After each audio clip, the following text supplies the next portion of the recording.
His boss threatened to fire him for refusing to drive into a suspicious courthouse garage. Minutes later, gunmen stormed the building, and the delivery driver walked straight toward the hostages. At 54, Daniel Mercer delivered printer toner, legal pads, and boxes of coffee pods to people who rarely looked him in the eye. He drove Route 12 for Blue Line office supply out of Roanoke, Virginia, wearing a gray polo with his name stitched over the pocket. He kept his delivery van spotless, arrived 10 minutes early, and checked every loading dock before backing in. That last habit irritated his branch manager more than anything. "Mercer, it's a loading dock, not Kandahar," Travis Cole said one rainy Tuesday morning. A few drivers laughed. Daniel stood beside his van, studying a damaged security mirror mounted above the warehouse exit. It had shifted during the night and no longer showed traffic approaching from the left. "Blind corner," Daniel said. "Someone could get hurt." Travis looked 38, but dressed like he was campaigning to become the youngest regional vice president in company history. His shirts were too fitted, his smile too polished, and his patience depended entirely on whether someone above him was watching. "You spent 7 minutes reporting a crooked mirror," he said. 7 minutes I'm paying for. Then fix it once and stop paying for it." The laughter died. Travis stepped closer. "You know what your problem is?" Daniel closed the van door. "I imagine you're about to tell me. You think everything is a threat. You check stairwells. You ask receptionists whether emergency exits are blocked. Last week, you refused to leave a hand truck in front of a fire door because it was a fire door. You deliver paper." Daniel met his eyes without anger. "Then it shouldn't be difficult to do it safely. If you enjoy stories of courage, justice, and redemption, subscribe to our channel. Then drop a comment and tell us where you're watching from. We'd love to welcome you." Travis hated that tone. Calm sounded like defiance when a man needed obedience. He glanced at the other drivers, aware of the audience. One more late route, one more complaint, one more lecture about safety, and I'll find somebody who understands this isn't the Army. Daniel's expression did not change. No one at Blue Line knew what he had done in the Army. Daniel intended to keep it that way. He had spent 26 years in Special Forces, most of them with units whose deployments were summarized in bland official language. He had trained partner forces, dismantled insurgent networks, negotiated the release of hostages, and watched good men die in places that never appeared on television. His last assignment had ended with a folded flag, a classified after-action review, and a phone call he had failed to answer. The call had been from his wife, Ellen. A drunk driver crossed the center line outside Fayetteville before Daniel could call her back. After the funeral, medals felt like pieces of metal belonging to someone else. Daniel retired, moved north to the Blue Ridge, and chose work that asked nothing from him except punctuality and a strong back. He did not want authority. He did not want applause. Most of all, he did not want anyone depending on him to bring them home. So when Travis made jokes, Daniel let him. When younger drivers called him Grandpa Tactical because he carried a trauma kit, Daniel let them. When customers mistook courtesy for weakness, he let them do that too. Silence cost less than pride.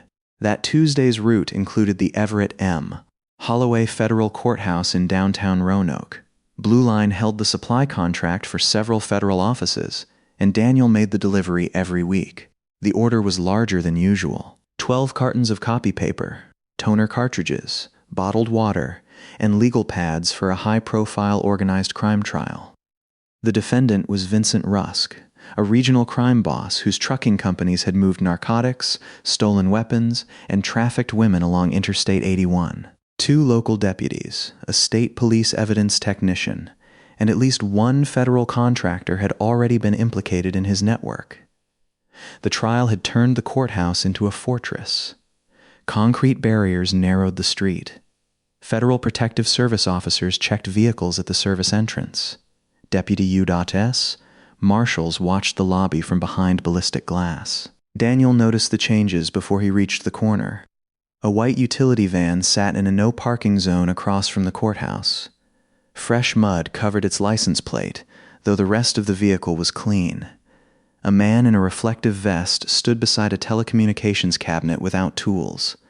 Another smoked beneath an awning, but the cigarette burned untouched between his fingers. Daniel drove past the service entrance instead of turning in. His helper, 19-year-old Mateo Ruiz, looked up from the manifest. "You missed it. I saw it." Mateo had been riding with Daniel for 3 weeks. He was saving money for community college and hiding the job from a mother who believed he worked somewhere safer. "Then why are we circling?" Daniel checked the mirror. The man beneath the awning had turned his head to follow them.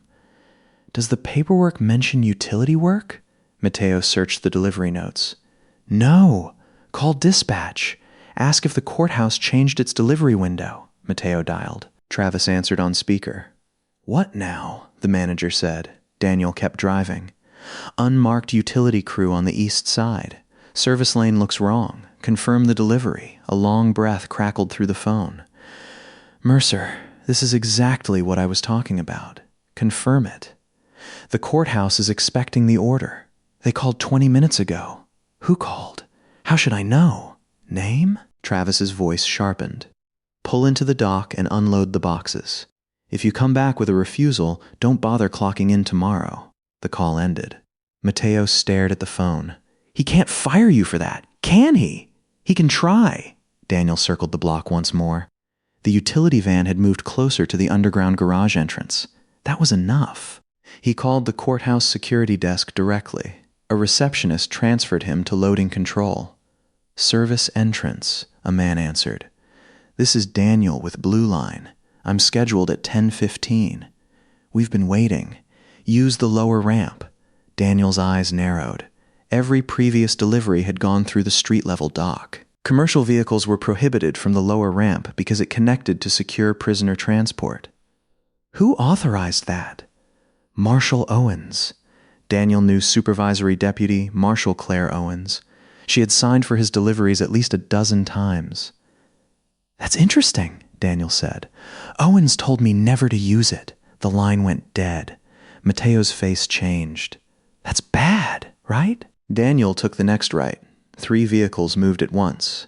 The white utility van shot through the intersection behind them. A black SUV surged from an alley. Ahead, a city maintenance truck rolled sideways and blocked the street. The operation had started. Gunfire cracked from the courthouse plaza. People scattered across the sidewalks. A sedan jumped the curb and struck a newspaper box. The utility van rammed the retractable barrier at the lower garage entrance as men in reflective vests pulled rifles from equipment bags. Daniel braked behind a concrete planter. "Down," he said. Mateo froze. Daniel grabbed the back of the young man's jacket and pulled him below the dashboard as rounds punched into the maintenance truck ahead. The sound changed instantly from distant pops to violent metallic impacts. Daniel shifted into reverse, but a delivery truck had stopped behind them. Its driver abandoned the cab and ran. The street was sealed at both ends. Daniel scanned the courthouse. 6 attackers outside, possibly more inside. Their reflective vests were deliberate. In chaos, people saw uniforms before faces. The attackers moved in 2 teams, one securing the garage and one driving civilians away from the plaza. Their fire was controlled, directed mostly at cameras and access points. They were not there to massacre strangers. They were there for Vincent Rusk. A courthouse alarm began to howl. "Matteo, listen carefully." The boy's breathing was fast and shallow. "Look at me," Mateo did. "There's a pharmacy behind us. Brick building, green awning. When I say move, you crawl out my side, stay behind the vehicles, and go through the rear door. What about you? I'll be right behind you." That was not entirely true, but it steadied him. Daniel waited until the outside team faced the courthouse. Then he opened his door low, dropped to the pavement, and guided Mateo between the parked vehicles. They had crossed half the distance when a woman screamed. She was lying beside an overturned stroller near the courthouse steps. Blood ran from her calf. Her daughter, perhaps 5 years old, crouched behind a trash can, crying for her mother. One attacker swung his rifle toward them. Daniel stood. He raised both hands and stepped into the open. The gunman shifted aim to his chest. "Delivery driver!" Daniel shouted. "Unarmed! Get down! The child is exposed! I said get down!" Daniel studied the man's stance, equipment, and voice. Not military. His rifle stock was too long for his body armor, and his finger crowded the trigger. Nervous, probably recruited muscle. Dangerous because he was frightened. Daniel kept his hands visible. "Let me move them behind the planter." "You deaf, old man?" "If your objective is the prisoner, a dead child brings every agency in Virginia down on you. Let me move them." The gunman hesitated. It lasted only 2 seconds, but hesitation was consent waiting for cover. Daniel gave it to him. "You can keep the rifle on me." The man glanced toward his team leader. Daniel moved before anyone could reconsider. He lifted the girl with one arm, pulled the mother by her coat with the other, and got both behind the concrete planter. Mateo ran out from cover to help. Daniel wanted to curse him for it. Instead, he took off his belt, wrapped it above the woman's wound, and showed Mateo how to tighten it. The team leader approached. He wore no mask. Mid-40s. Lean face, gray beard, calm eyes. Unlike the others, he carried his rifle as if it belonged in his hands. "Who are you?" he asked. "Delivery driver? You negotiate for all your customers? Only the ones pointing guns at children." The leader studied him for a long moment. Then an explosion rolled through the courthouse's lower level. Smoke surged from the garage entrance. The gunmen turned toward it, speaking over their radios. Daniel heard fragments. Transport elevator secured. 2 marshals down. Package still upstairs. Their breach had failed to reach Rusk. The Marshal's service had anticipated a rescue attempt and altered the prisoner movement plan. Rusk was not in the garage. He was in a secure holding room near the 5th floor courtroom. The gunman needed another route. The leader pointed at Daniel. "You know the building? I deliver here." "That wasn't my question."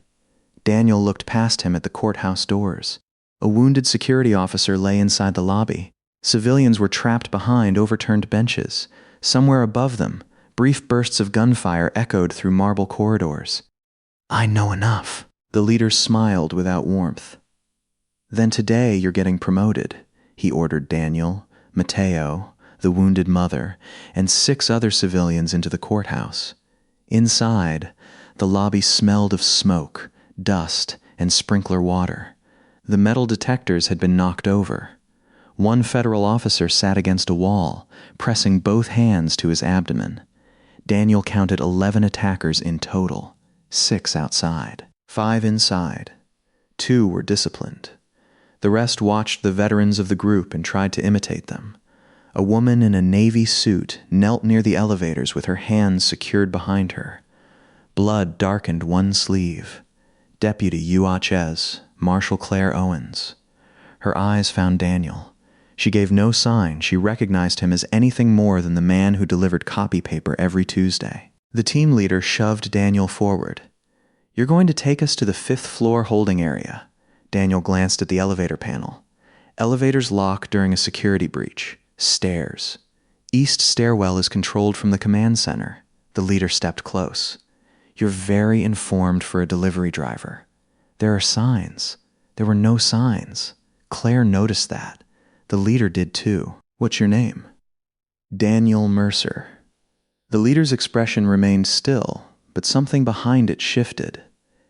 "Empty your pockets." Daniel placed his wallet, phone, van keys, utility knife, and loose change on the security table. When he pulled out his phone, the chain around his neck caught on the corner of his polo collar. A pair of worn dog tags slipped into view. Claire saw them. So did the leader. He grabbed the tags and read the stamped name. Mercer Daniel J. For the first time, genuine recognition entered his eyes. He let the tags fall. "Move," he said. But Claire was staring now. Not at the tags. At Daniel. Years earlier, while attending an interagency hostage response course at Fort Bragg, she had studied a classified case from northern Iraq. A special forces team and a small group of Kurdish commandos had extracted 23 aid workers from a town controlled by insurgents.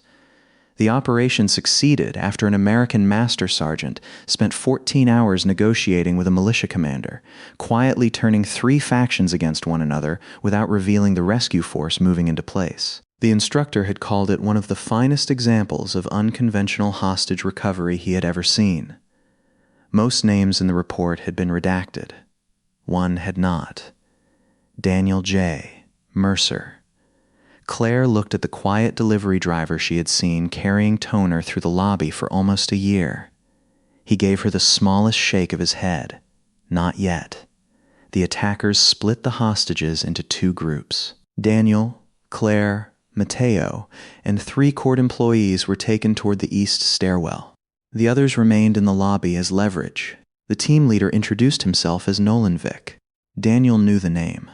Vick had been an Army infantry sergeant before a dishonorable discharge for assaulting detainees. Later, he worked private security in Iraq, then disappeared after an investigation into stolen weapons. Federal intelligence reports had linked him to extremist contractors, smuggling crews, and anyone with enough money to purchase military competence. Vincent Rusk had purchased plenty. At the stairwell door, Vick forced Claire to enter a code. Red lights continued blinking. "Again," he said. "It's locked from the command center." Vick pressed his pistol against her neck. Daniel watched Claire's shoulders tense. "The code won't change because you scare her," he said. Vick looked at him. "You seem committed to testing my patience. You need the building's fire control system. Trigger an alarm on the 5th floor and the stair doors release for evacuation." One of Vick's men frowned. "That'll bring tactical teams."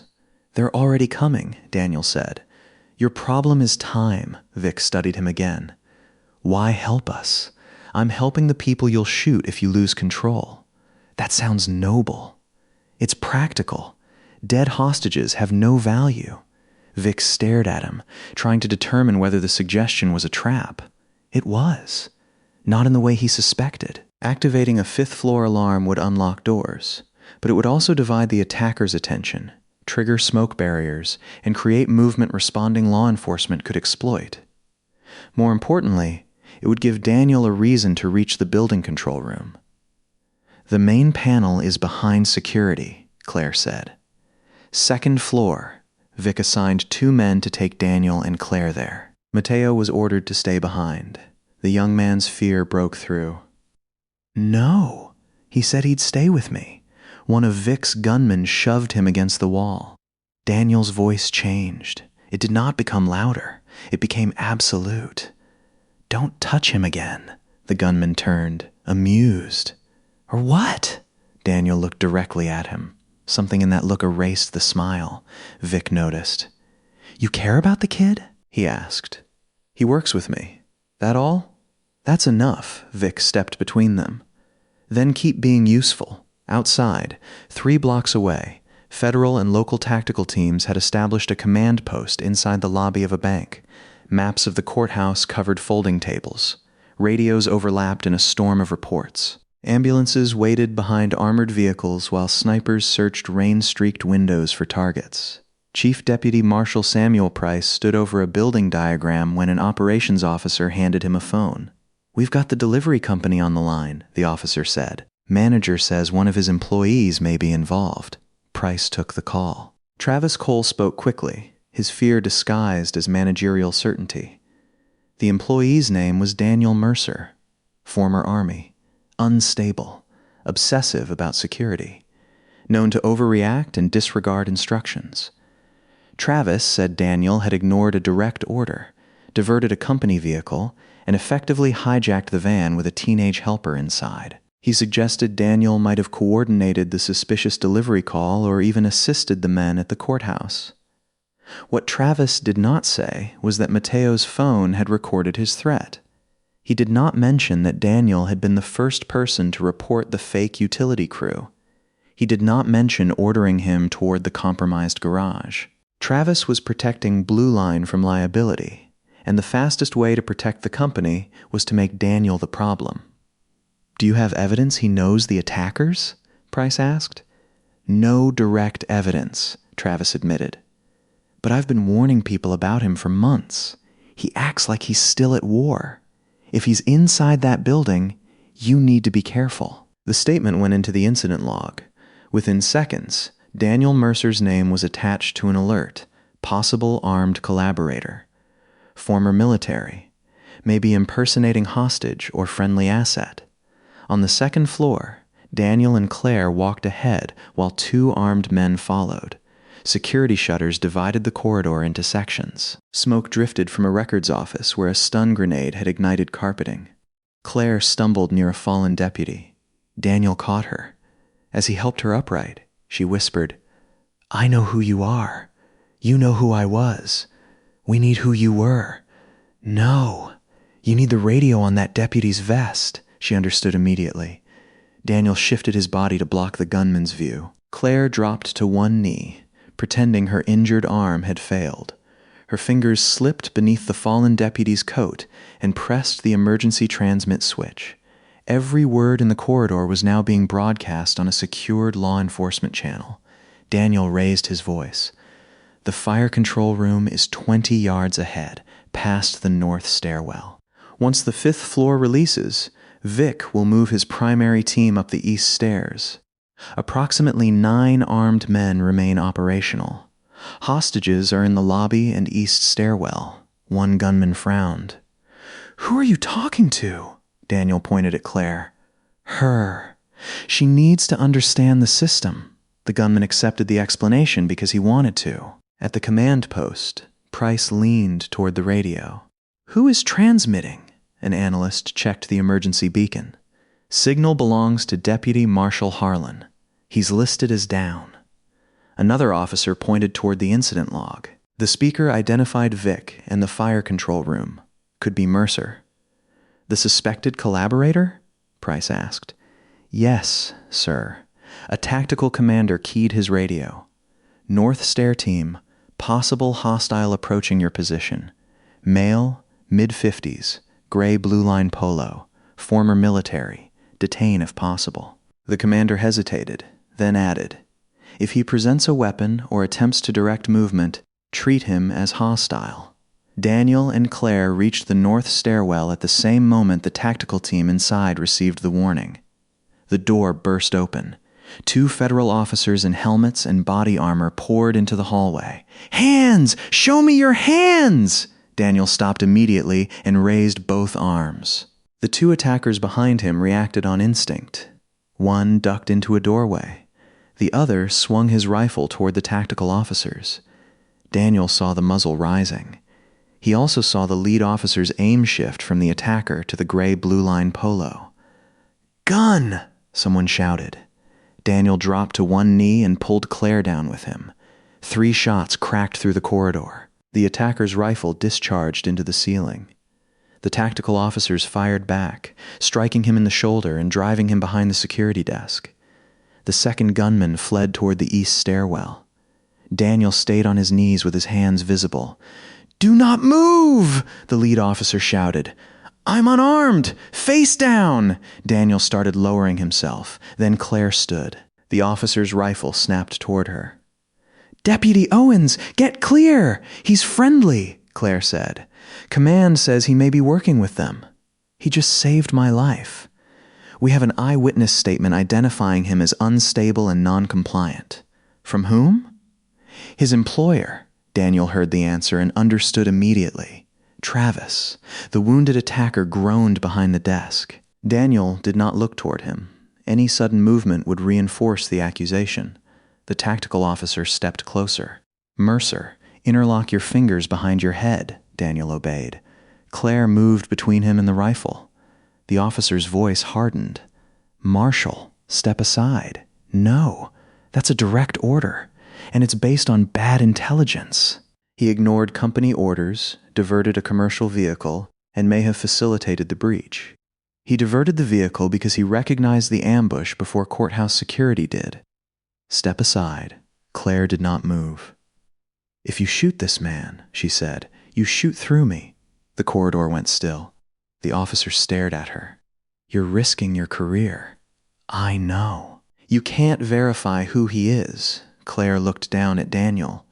Yes, I can, she faced the tactical team again. Daniel Mercer, retired United States Army Special Forces. I know his service record. I know what he did in northern Iraq. And I am telling you, on my badge and my oath, that the man on the floor is not helping those attackers. Daniel's jaw tightened. He had not wanted his past spoken aloud in that corridor. Not with guns trained on him. Not with strangers deciding whether the life he had buried was evidence of guilt or innocence. The tactical officer touched his earpiece. Before command could answer, Vic's voice came from the east stairwell. Mercer! Everyone turned. Vic stood behind Mateo, with one hand locked around the boy's collar and a pistol pressed beneath his ear. 2 gunmen shielded Vic from the tactical team's line of fire. The attacker who had fled the corridor had reached him first and reported the confrontation. Vic had heard enough over the stolen radios to understand the rest. Seems your own people don't trust you, he said. Mateo's face had gone white. Daniel remained on his knees. Let him go. You told me he mattered. He does. Then now you matter to each other. The tactical officer shifted for an angle. Vic dragged Mateo tighter against him. Tell them to lower their rifles. Daniel looked at the lead officer. If you fire, the boy dies. We know. No, Daniel said. You know where the gun is. You don't know Vic. He'll shoot before he turns. Vic smiled faintly. He does know me. The officer kept his rifle raised. We don't take orders from civilians. Claire stepped closer to him. Then take one from me. Lower to low ready. The officer hesitated. Now, Claire said. He lowered his muzzle by inches. His partner did the same. Vic watched Daniel. Stand up. Daniel rose slowly, keeping his hands behind his head. Walk toward me. Take me and release him. That was the arrangement. Say it. Vic's eyes narrowed. You aren't in a position to negotiate. Then shoot me from there, because I'm not taking another step until Mateo walks free. The young man's breath trembled. Vic pressed the pistol harder beneath his ear. Daniel did not move. To the tactical officers, his stillness might have looked like surrender. Claire recognized it for what it was. Daniel was measuring everything. Distance, angles, pressure, fear. He could have moved. He chose not to. Any sudden attack would confirm Travis's description of an unstable veteran turning a federal corridor into his private battlefield. More importantly, it would gamble Mateo's life on a fraction of a second. So Daniel did what he had once done in a dusty room thousands of miles away. He made the armed man believe cooperation was his own idea. You need the control room, Daniel said. You need someone who understands the building. Mateo gives you nothing except a reason for those officers to rush you. He gives me you. You already have me. I'm walking back with you. Vic studied him. Daniel took one step, then another. Send the boy toward Claire. Why would I trust you? You shouldn't. Trust the situation. You can't move quickly while holding him, and you don't have time. Vic glanced toward the stairwell, calculating.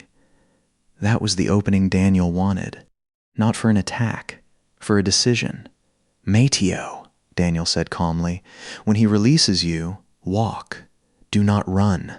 Vic shoved Mateo forward and seized Daniel's collar as he passed. Mateo stumbled into Claire's arms. One of the tactical officers caught him and pulled him behind the doorway. Daniel had saved the boy without throwing a strike, reaching for a weapon, or giving anyone a reason to believe Travis's lie. Vic pressed the pistol against Daniel's ribs. Now I have the more useful hostage. Daniel looked at Mateo. Stay with Marshal Owens. Mateo shook his head. You said you'd stay with me. Daniel held his gaze. I said I'd come back. Vic forced him toward the east stairwell. Claire stepped after them.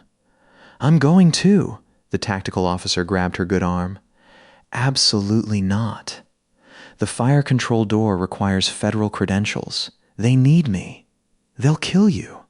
They'll kill more people if we let them reach the 5th floor blind. She looked at the lead officer. Tell command I am voluntarily remaining with Mercer. Tell them the allegation against him is false, and tell them if anyone marks him hostile again, I want my objection recorded by name." The officer released her. Vic allowed Claire to approach, then pulled both of them through the stairwell door. Mateo tried to follow. Daniel's voice stopped him. No. It was the same tone he had used when the gunman touched him. Mateo froze. The stairwell door closed between them. At the command post, Samuel Price listened as the tactical team reported what had happened. "Mercer exchanged himself for the boy," the officer said. "No resistance. No attempt to take a weapon."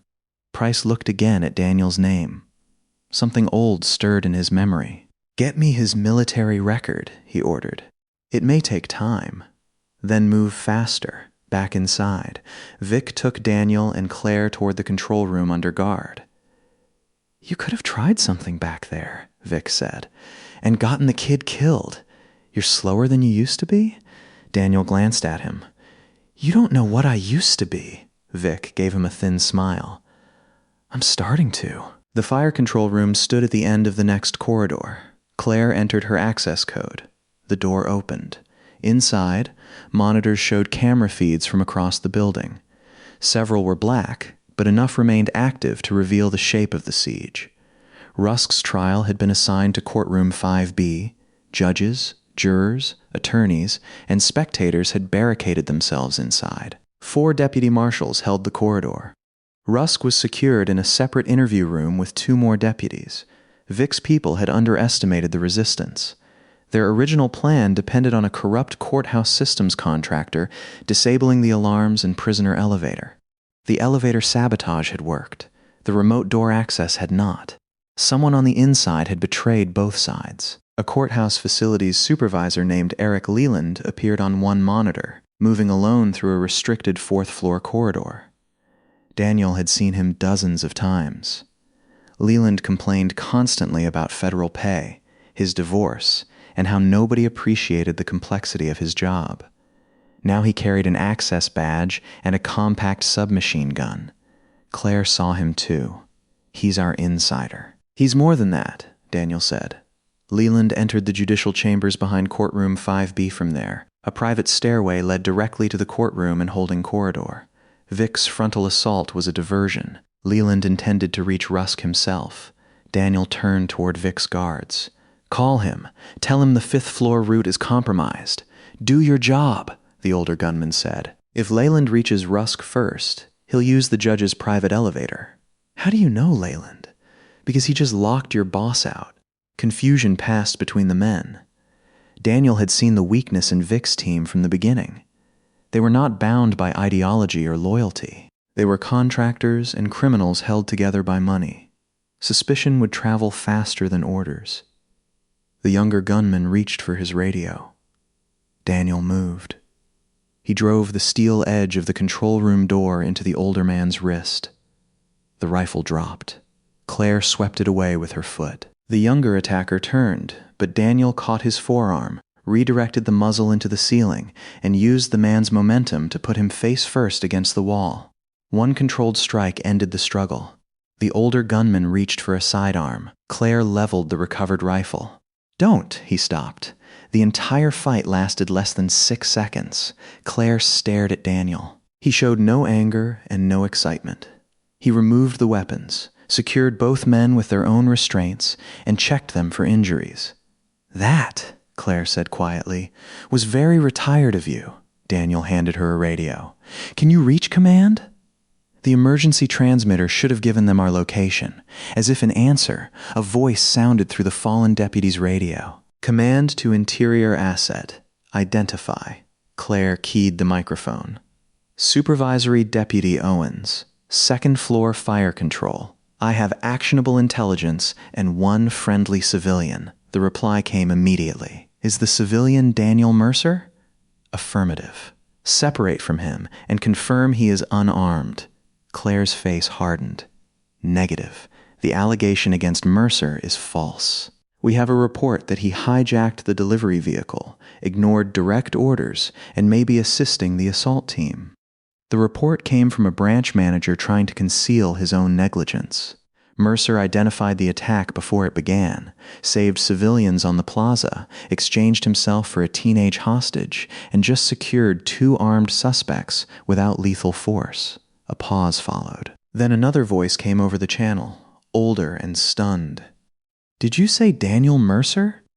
Daniel recognized Chief Deputy Marshal Samuel Price. Claire looked at him. "Affirmative." Price took a breath. "Master Mercer, this is Sam Price." "Sam. You two know each other?" Claire asked.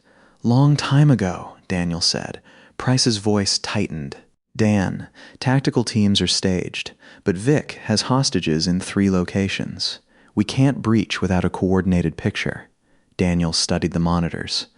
"I can give you one. For the next 4 minutes, the delivery driver everyone mocked became the man he had spent years trying to bury. He mapped the attackers by location, weapon, and temperament. He identified blind spots in the camera system and predicted how Vic would react to learning about Leland's betrayal. He instructed tactical teams to avoid the obvious east stairwell and use the Courthouse Law Library's service passage instead. He asked for no rank and gave no dramatic speeches. He simply saw the whole board. "Vic is disciplined," Daniel told Price. "He won't kill hostages unless he believes the mission is lost. Leland is the unstable variable. He wants Rusk dead or removed before Rusk can testify about him." Claire checked a sealed case docket on the terminal. "Rusk had a cooperation hearing scheduled," she said. "He wasn't just on trial. He was negotiating a plea," Daniel understood. Rusk had offered prosecutors names. Leland was one of them. This was not merely a rescue. The insider planned to kill the only witness who could expose him, then blame the death on Vic's assault. The betrayal went deeper than anyone had known. A camera showed Leland entering the 5th-floor chambers. "He'll reach Rusk in 3 minutes," Claire said. "Less." Price came over the radio. "Our team needs 6. They don't have 6. Daniel picked up one of the attackers' radios. Claire blocked the doorway. "You're not going up there. Mateo is still inside. He's with the entry team. For now. Vic will move the lobby hostages once he realizes Leland betrayed him. The east stairwell is the only route he thinks he controls. So let us handle it." Daniel's face remained calm, but old grief moved behind his eyes. "Someone once waited for me to call," he said. "I was busy handling something important." Claire saw the wedding ring he still wore. Daniel continued, "I don't tell people I'm coming back unless I intend to." He keyed Vic's channel. "Nolan, Leland is in the judge's chambers. He's going to kill Rusk." A long pause. "Mercer," Vic replied. "Where are my men? Alive? For now? If I wanted them dead, we wouldn't be talking." Vic's breathing was steady. "You're not a delivery driver. I deliver office supplies. That's not what I said." Daniel entered the north stairwell and began climbing. "Leland sold you a compromised plan," he said. "The prisoner elevator trapped your breach team. The 5th floor was never remotely accessible. He brought you here to create noise while he erased Rusk. You expect me to believe that? No. I expect you to check the channel he told you not to monitor." Daniel had seen a separate frequency programmed into the captured radio. Vic switched channels. Leland's voice came through clearly. "Route is open. Once Rusk is down, seal the chambers and withdraw west. Vic's people take the blame." Vic went silent. Daniel reached the 4th-floor landing. "You have a choice," he said. "Keep following a dead plan, or start getting your people out alive. You offering safe passage? No. Then what are you offering? A chance to surrender before Leland turns this into a mass casualty event," Vic laughed once. "You think I'm afraid of prison?" "No. You're afraid of being used," that landed. Men like Vic could justify greed, brutality, even failure. What they could not endure was humiliation. Daniel continued upward. "Leland thinks you're expendable. Prove him wrong by putting down your weapons and telling the truth." "You always talk this much?" "Only when shooting would make things worse." At the 5th-floor door, Daniel heard shouting from the corridor. Leland had emerged from the private chambers behind the deputies guarding Rusk. He held Assistant UHS, Attorney Rebecca Sloan, against his chest, a weapon pressed beneath her jaw. 2 marshals aimed at him but could not fire. Through the narrow glass, Daniel saw Vic and 3 attackers approaching from the east stairwell with Mateo and other hostages in front of them. In the confusion on the 2nd floor, the tactical officers had secured Mateo only briefly before Vic's remaining men forced them back with gunfire and reclaimed the stairwell. Daniel felt something cold settle in his chest. He had saved the boy once. He would do it again. Both betrayals were about to collide. Leyland dragged the prosecutor toward Rusk's interview room. "Open it!" he shouted. "Or she dies," Vic entered from the opposite end. "You lied to me, Eric." Leyland's face went pale. For one unstable second, every weapon in the corridor pointed in a different direction. Daniel opened the north stairwell door and stepped out with empty hands. "Everybody stop!" Leyland jerked the prosecutor around. "Who the hell are you?" "The man telling you this is over." "You're a delivery guy." "That's right." Vic stared at Daniel with something close to admiration. "No," he said. "He's not." Mateo stood among the hostages, his lip bleeding. His eyes widened when he saw Daniel. Daniel focused on Leland. "You sabotaged the transport elevator," he said. "You gave Vic counterfeit access credentials. You planned to kill Rusk before he identified you as the federal source who sold protected witness locations." "I don't know what you're talking about." "Your radio transmission was recorded." Leland's grip tightened around Sloane's neck. "You're lying." Daniel took one slow step. "You paid Vic through a shell company registered to your brother-in-law in Delaware. That transfer will be found. So will your messages. Rusk's testimony is no longer the only thing tying you to this. Daniel did not know whether every detail was true. He did not need to. Corrupt men always imagined investigators knew more than they did. Leland's eyes flicked toward the west exit. Daniel saw the decision before he made it. "Don't run," Daniel said. "The west stairwell is covered." Leland turned anyway, dragging Sloane toward the door. Vic raised his rifle. Daniel stepped into his line of fire. "Not with the hostage." Vic's eyes hardened. "Move!" "No!" "He betrayed my people. And you brought rifles into a federal courthouse. Don't confuse revenge with justice." For a moment, the corridor balanced on Vic's trigger finger. Then Mateo spoke. Mercer?" Daniel looked at him. The young man was terrified, but he had remembered every instruction Daniel had given him during their routes. Know the exits. Watch the hands. Never let panic make decisions for you. Mateo looked down deliberately. A fire extinguisher lay near his foot. Daniel gave the smallest nod. Mateo kicked it. The metal cylinder rolled hard across the marble and struck Leland's ankle. His balance broke. Sloane dropped her weight and twisted away. Daniel crossed the distance in 3 strides. He caught Leyland's weapon hand, drove it upward, and pinned him against the wall. A single shot shattered a ceiling light. Glass rained down. The deputy marshals rushed forward and secured Leyland.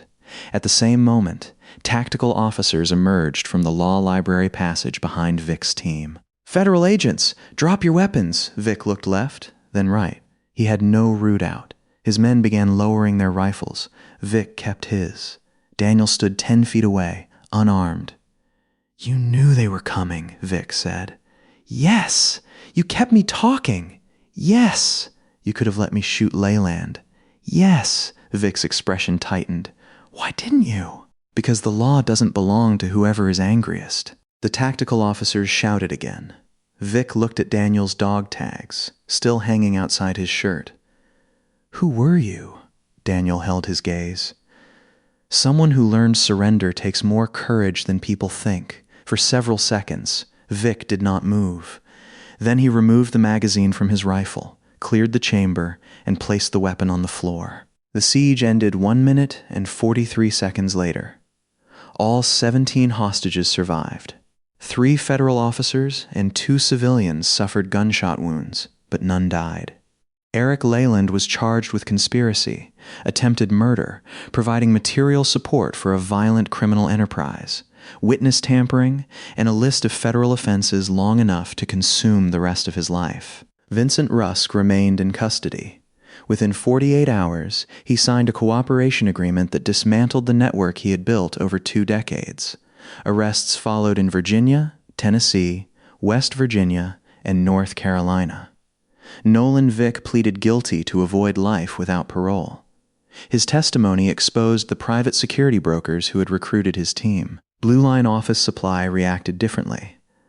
By noon, the day after the siege, Travis Cole had given 3 television interviews. He told one reporter that Daniel Mercer had received extensive emergency preparedness mentoring at Blue Line. He told another that his branch encouraged employees to take initiative.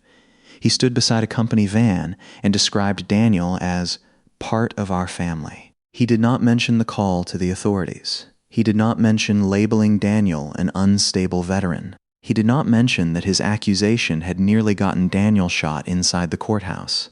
Daniel watched one of the interviews from a hospital waiting room while Mateo received 6 stitches. Mateo's mother sat beside him, arms folded. She was a small woman with the concentrated fury of someone who had spent 19 years anticipating every way the world might hurt her son.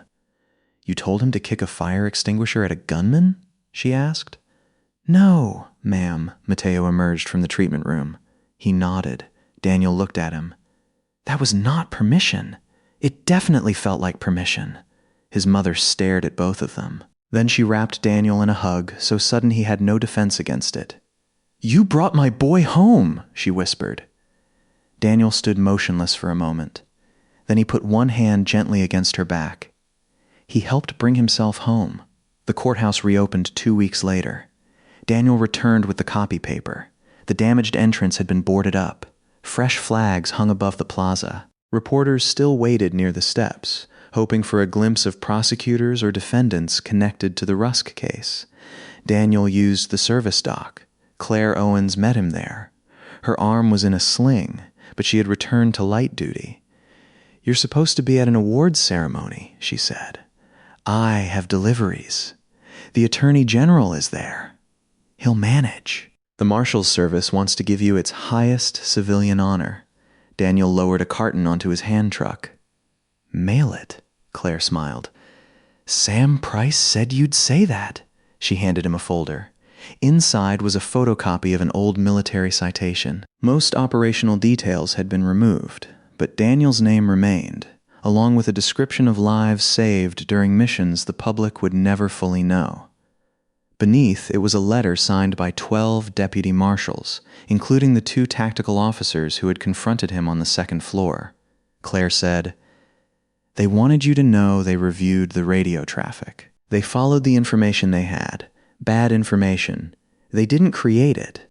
One of them came within half a pound of trigger pressure of killing you." Daniel looked at her. "And you stood between us." Claire's expression softened. "I was either right about you or about to have a very short career. You could have stepped aside." "No. Why?" "Because I knew the difference between a dangerous man and a capable one." Daniel closed the folder. Claire continued, "People spent years telling stories about you. They shouldn't have. They weren't stories about how many people you killed." Daniel looked up. "They were about how many you brought back. For years, he had believed his past was a locked room. If he opened it, grief would come through first." Ellen's unanswered call. The faces of men whose families had trusted him. Every decision that succeeded and every one that had not. But standing in the loading dock, he understood something he had refused to admit. Silence had protected him from pain. It had also protected the lie that none of it mattered anymore. Claire nodded toward his dog tags. "Why do you still wear them?" Daniel touched the worn metal. "My wife used to say I forgot everything that wasn't attached to me. That sounds practical. She was practical." Claire waited. Daniel looked toward the courthouse corridor where federal employees moved through their ordinary day. Clerks carried files. Lawyers argued about schedules. A maintenance worker replaced a light fixture. Ordinary life had resumed because people had stood between it and violence. That had always been the mission. Not war, not medals. The ordinary day on the other side. Daniel placed the folder beneath the van seat. "Tell Sam I'll attend the ceremony," he said. Claire raised an eyebrow. "Really?" "One condition." "What?" "Mateo gets recognized too.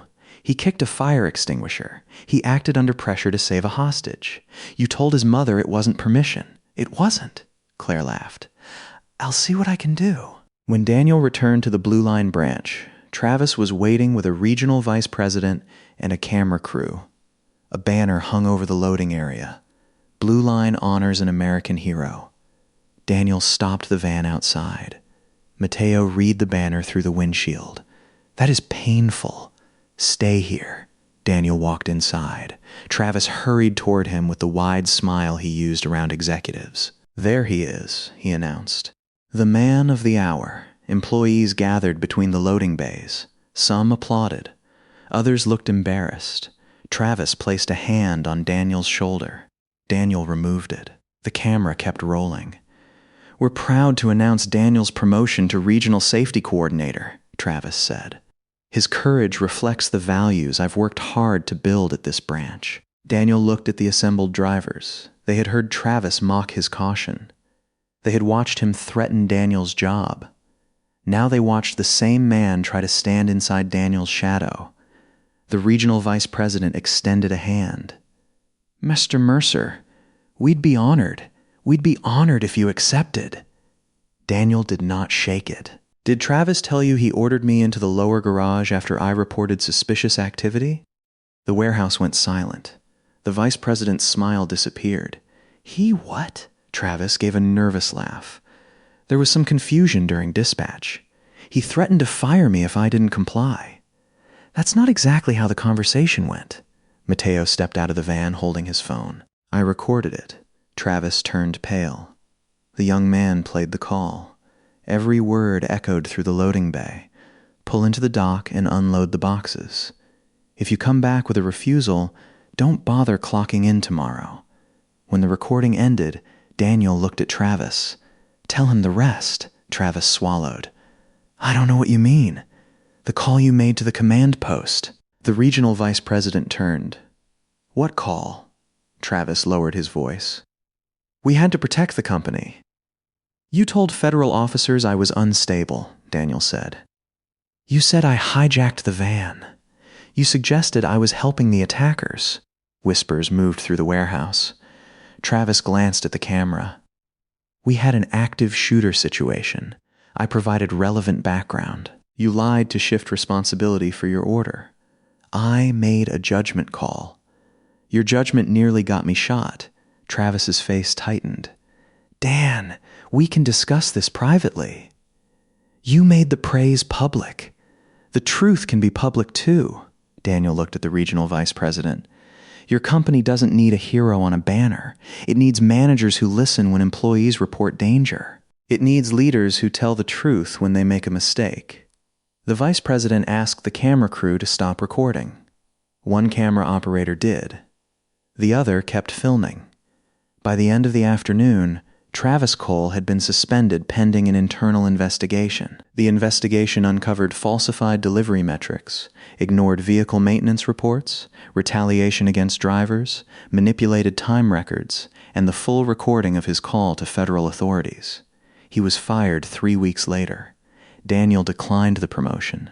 He did, however, accept a different offer. The Marshals Service contracted him to help develop threat awareness training for courthouse support workers, delivery personnel, and other civilians whose familiarity with federal buildings often made them the first to notice when something was wrong. He continued driving 2 days a week. Mateo enrolled in community college and began studying emergency management. Daniel helped him prepare for the physical fitness test required for a deputy marshal internship, though he denied having anything to do with Mateo's choice. The federal awards ceremony was held in Washington on a cold morning in December. Daniel wore a dark suit that had belonged to him before retirement. The president did not attend. No celebrity introduced him. There were no dramatic lights, just marshals, families, wounded officers, and the people who understood what it meant to go home after a bad day. Samuel Price stood at the podium. He spoke briefly about the siege, Daniel's actions, and the lives saved. He also addressed the false accusation that had reached the command post. "In a crisis," Price said, "bad information can be as dangerous as a weapon. Daniel Mercer was identified as a possible enemy by a man more concerned with protecting himself than protecting the truth. Daniel had every reason to be angry. Instead, he complied, protected the officers confronting him, and exchanged himself for a 19-year-old hostage." Price looked toward Mateo. Discipline saved lives before anyone in that building understood whose discipline they were witnessing. Then Price set aside the prepared remarks. 31 years ago, I was a young soldier attached to a mission I had no business surviving. Our position was compromised. Our evacuation route was gone. Sergeant Mercer crossed open ground 3 times to get wounded men to cover. Daniel looked down. When the helicopter arrived, there was room for one more man. Mercer put me in that seat and stayed behind. The room was silent. He reached safety 18 hours later. I never saw him again until his voice came over a radio inside that courthouse. Price looked directly at Daniel. Some people become heroes in a single moment. Others make the same choice over and over, for decades, especially when no one is watching. Mateo sat in the second row beside his mother. Claire Owens stood near the aisle, her arm fully healed. Daniel walked to the podium and accepted the medal. The audience rose. For once, he did not retreat from the applause. He did not believe it belonged only to him. It belonged to Ellen, who had waded through deployments without complaint. It belonged to teammates whose names would never appear in public citations. It belonged to Claire, who had placed her body and career between him and a rifle. It belonged to Mateo, the marshals who held the 5th floor corridor, and every frightened person who chose discipline over panic. Daniel spoke for less than a minute. "I spent much of my life around exceptional people," he said. "Most of them looked ordinary right up until the moment someone needed them." He glanced at Mateo. "Courage isn't a lack of fear. It's deciding that another person's life matters more than what fear is asking you to do." Then he looked toward Claire. "Integrity is making that same decision when the truth costs you something." He stepped away from the microphone. No war story, no list of medals, no attempt to become larger than the room. Afterward, reporters waited near the entrance. Daniel left through a service hallway with Claire and Mateo. Outside, snow had begun falling across Washington. Mateo adjusted his tie. "You know they're going to make a movie about you." "No, a documentary." Then, "No, a podcast?" Daniel gave him a look. Mateo grinned. "You can't stop the podcast." Claire handed Daniel a small envelope. Inside was a photograph recovered from the courthouse security system. It showed the moment Daniel had stepped into the 5th floor corridor. He stood unarmed between Vic's rifle and Leyland's hostage. On the back, Claire had written one sentence. "The ordinary day on the other side." Daniel read it twice. Then he placed the photograph in his wallet beside the last picture he had of Ellen. The following Tuesday, he parked his Blue Line van outside a medical office in Salem. Before unloading, he checked the fire lane, tested the hand truck, and asked the receptionist to move a stack of boxes blocking the rear exit. The receptionist frowned. "They've been there all week. That doesn't make them safe." She started to argue, then noticed the metal ribbon pinned discreetly inside his open jacket. She looked at his face as if trying to place him. Daniel closed the jacket. "Please move the boxes," he said. Something in his voice made her listen. He finished the delivery, returned to the van, and drove on beneath a clear Virginia sky. To everyone watching, he was still an aging man in a gray polo, carrying paper through back doors. That was fine with Daniel Mercer. He had never needed the world to know what he was capable of. He only needed to be there when it mattered.